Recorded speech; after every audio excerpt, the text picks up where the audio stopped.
What's up, everybody? This is Marquise Dupree with Say Win Doc Sports Podcast. This is T. On the side as always, Say Win Doc Sports. We here talking about college football today. At college football at the home base, Yeah, man, we had Havana Ray.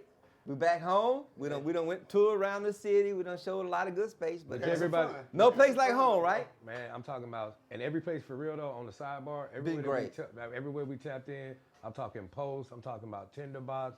They have all been cool. Kazulas. Everybody. Shout out Mark, Big Dog, always showing love. But yeah. But we home. But yeah, we're in the cut. Look at the ambiance. You look at the ambiance, and it's a good thing because we're gonna, like I said, jump into some college football. Real quick, 0 to 100, real quick. Hey, he ready. It's for real. Everybody's been arguing about, I won't say arguing, it's been a talking point. Yes. For the last better part of 15, 20 years of the BCS and the playoff selection and what it should be. And now we're here at the evolution. We are at an actual playoff, an amended playoff that went from 4 to 12. Yes. BCS, computers, AP polls, all of that aside, they're saying let's get the best version of the product on the field. And with some sticking points, I think we're kind of there. We're on the cuff of getting it right? Yeah. I think they're really close. But right now, what we're worrying about now is that 13, that 12, that 11 space. And that's why I'm saying, I'm going to come out the gate with it. We're going to always have the argument until we put the top 25 in. We're going to always have the argument until we go ahead and go top 25. It's a true playoff, right? Yeah. Division II kind of close to it now. It's right. Yeah. The way you look at March Madness. Now, I'm not one of these people. When I say top 25, I don't want you to go to 30. I don't want you to go 30. Keep it at top 25. We're talking about football. We're talking about a physical sport, right? Yeah, man. So when we say top 25, cut it off.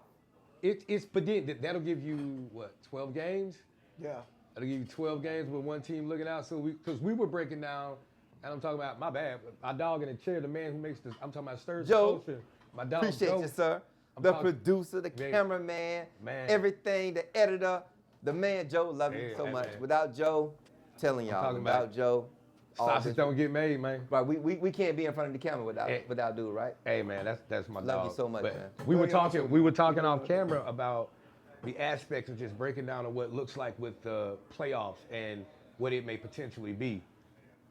Thinking about it, my solution was you take the top 4 conferences. So that's your ACC, your Big Ten, your SEC, your Big 12. Mm-hmm. Everybody who plays the champion and the runner-up of said conference, that's 8 games.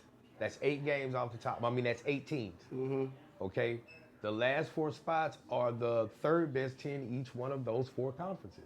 And that lineup, because that way you still attach significance to the bowl games, because with a playoff system, the bowl game picture looks different. Yeah, because we were talking about that last night. Don't mean to step you, but that's where the controversy comes in. Yeah. Because when you look at the SEC, when you look at the Big Ten, and then you got independents play like Notre Dame, and I think Utah, because I think BYU is in the conference. When you look at those independents that's doing great, they take those spots away. Yeah. So when you look at the ACC, and like I keep telling y'all, the ACC has been crippled.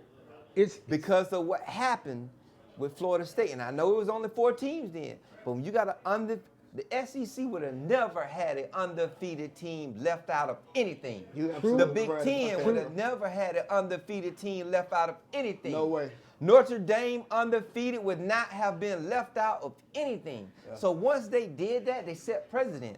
And all I'm saying is that third ACC team is in trouble. That third ACC team is what we're looking at right now is Miami. Yeah.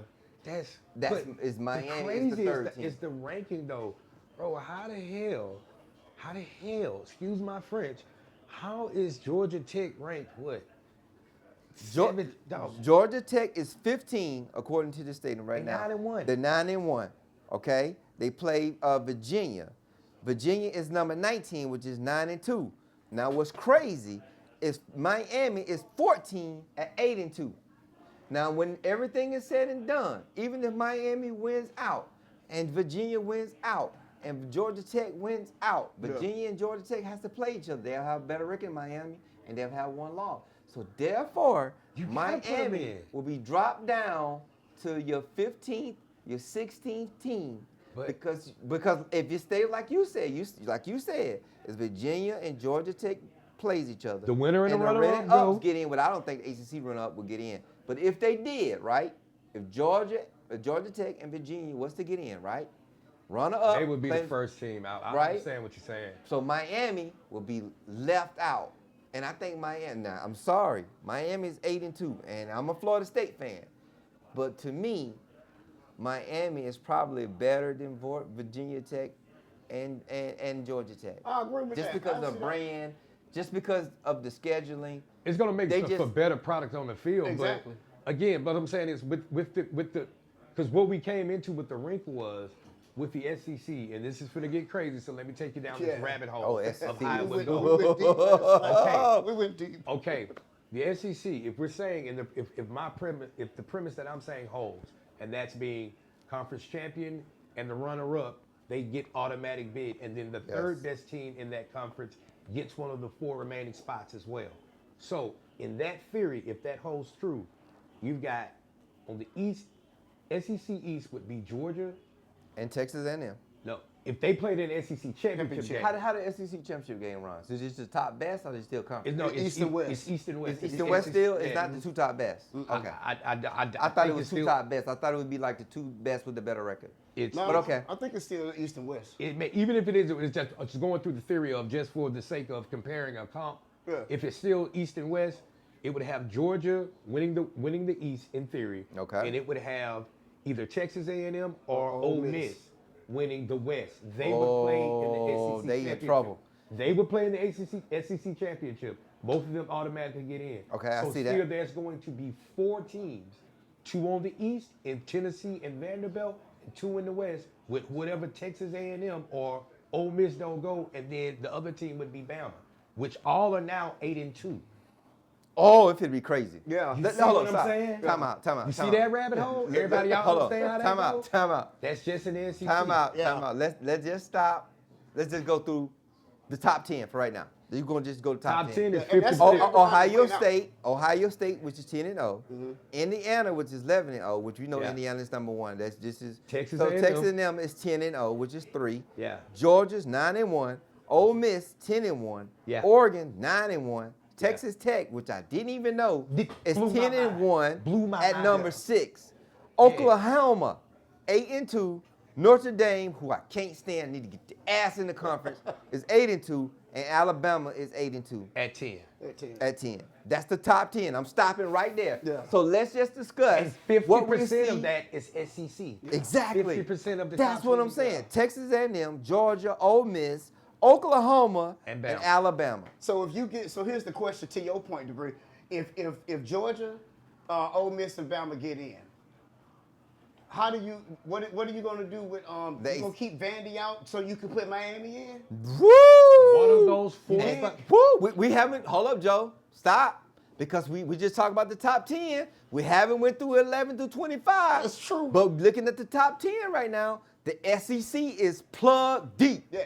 And you cannot wiggle. Yeah. What's rocking the ACC? I'm gonna be honest with you. Indiana, Oregon, Texas Tech, and Notre Dame. Texas Tech was a sleeper, bro. So again, that's Big 12, Yeah. right? I hadn't seen a game of So the Texas Big Tech all 10 year. spots right there. Yeah. We're talking about 10 spots that's locked in for the SEC right now. Yeah. The ACC is done, bruh. I'm sorry. When we get down to, like I said, looking at the numbers and looking from an efficiency standpoint, like I said, in theory, you got 4 conferences now as far as not a Power 5, not but a you Power got five, 4. Power four. You got the SEC, the Big 12, Big you've 10, got Big the 10. Big 10 and the ACC. Yeah. Those are those, okay? Yep. Now when you look at the Big 12, because the Big 12, hey, look, BYU's in the Big 12. Yeah. Texas Tech is in the Big 12, and they've only got one loss. Yeah. How are you going to keep them out? How you gonna keep them out? How you going to keep them out? Yeah. If they play the conference championship for the Big 12, if BYU plays Texas Tech, hey, how both of them can't get in and they all one loss? Okay, they so went to the conference championship. So we're asking how, right? We're asking the why. We're asking how. And this is why I have a dilemma with. When you have ESPN right now who's setting the tone on who should get in. When you look at the selection committee on who should get in, is that selection committee is really qualified to really make a decision right now 2 weeks out before we play rivalry week. Yeah. They already That's gonna setting put- the narrative. See, that's what you got to understand. spinning the narrative, They who gonna be setting in the there. narrative, and that's what I But how find can- fairly unfair. But again, even if that comes into play, like you said, media manipulation has Yes. always been an aspect, and we all have our nefarious inside like conspiracy theories that, like I said, man, look, when Leonard Fournette went crazy on us, bro, when I say dog, yeah, that was a different type of shellac, and I'm like, oh, the ref caught up, but nah, really, Leonard Fournette just ran all over the Florida Gators like they stole something.